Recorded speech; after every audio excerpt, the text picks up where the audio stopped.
it looks to me like this could be a team that actually picks a position player at 3 and not a quarterback. But can they afford to do that, Jason and Benny? Jason, you first. Well, that's the great thing I think about the Russ pickup is now you have the optionality to choose and look at the board objectively of who the best matches. To me, this is such a fascinating question because when you hear John Mara say like my patience is running thin, like this is a team that I need to see wins from or moving in the right direction from Brian Dable and Joe Shane. It's kind of twofold because if I'm Joe Shane and I'm looking at the board and I feel like a guy like Travis Hunter is there at number 3, and he's a guy that can completely change our organization, can possibly be a gold jacket type of player. You want to get him.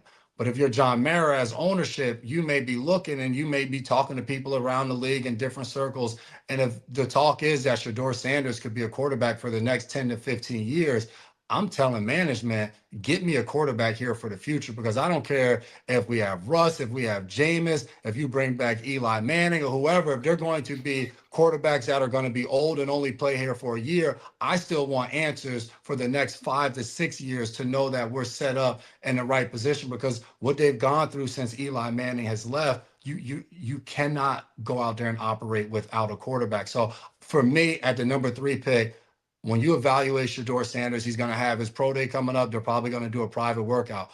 If the Giants leave out of there and they feel as though Shedeur Sanders is a franchise quarterback and he's somebody that can lead them for the future, to me, I don't care where it is, you draft him even with that 3rd pick. Even if Travis Hunter's there, because if Travis Hunter's there, you still take Shedeur?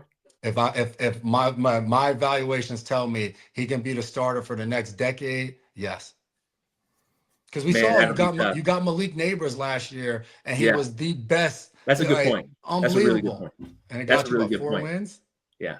I actually agree with you because that's actually a really good point. You have somebody who caught 115, 16 balls last year who's an elite route runner, all hands, just hands catcher in terms of, he can do everything with the ball at receiver position. It makes sense to actually draft Shedeur. So you actually convinced me that, Shedeur is the right pick at number 3.